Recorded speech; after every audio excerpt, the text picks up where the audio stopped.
ये राजनीति कैसे? देखिए, मोदी जी ने सत्ता में आने के बाद सभी महापुरुषों को समान रूप से सम्मान दिया है। सरदार पटेल की सबसे बड़ी भव्य मूर्ति बनाई उन्होंने। गांधी जी का 150वां जो वर्ष था, पूरे धूमधाम के साथ, पूरे सम्मान के साथ मनाया गया। गांधी जी की खादी की जो बिक्री थी वो बहुत ज़बरदस्त तरीके से बढ़ी। अरे हमने अनेक लोगों को वो दिया। अब ये बताइए, एससी ज़मीर और तरुण गोगोई हमारी पार्टी के थे, उनको भी सम्मान दिया है, सिविलियन अवार्ड्स दिए हैं।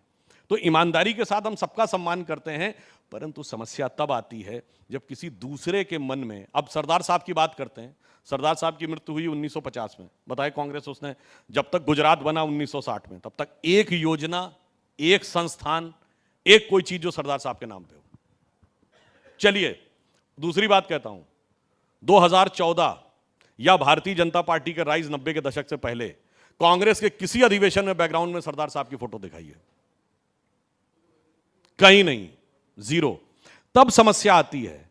और यह भी बात कहना चाहता हूं, जब मैंने कहा ना कि सितंबर 46 में प्राइम मिनिस्टर बने थे, तो अगस्त 46 में कांग्रेस की बैठक होती है जिसमें सारी प्रदेश कमेटियों से नाम मांगे जाते हैं कि प्रधानमंत्री के लिए कौन होना चाहिए। एक वोट पट्टाभी सीतारमैया को, एक या दो वोट जेबी कृपलानी को, शेष सारे वोट सरदार पटेल को, सारे वोट सरदार पटेल को। And with due respect to him, Nehru ji को 0 वोट।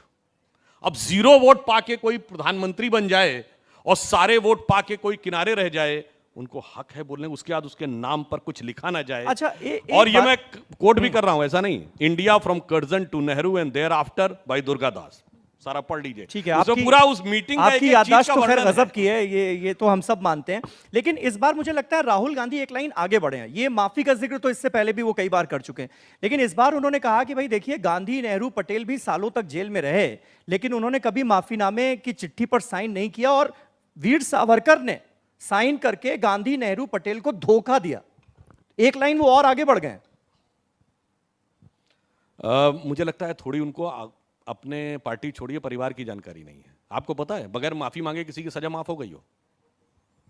शायद आप लोगों को न ध्यान हो तो मैं बता देना चाहता हूं, वो नेहरू जी थे 1923 नाभा में, और नाभा में केवल 3 घंटे के अंदर, और ये मैं कोट कर रहा हूं के संथानम, जो कांग्रेस के बाद में कैबिनेट मिनिस्टर बने, उन्होंने अपनी किताब में, जो उनके साथ जेल में थे नेहरू जी के साथ, उन्होंने अपनी किताब हैंडकफ्ड विद नेहरू में लिखा है कि नेहरू जी को इतनी तकलीफ हो रही थी कि उनके पिताजी ने, यानी मोतीलाल नेहरू जी ने, वॉइस रॉय से संपर्क किया, 3 दिन लग गए, और उसके बाद हमें जेल में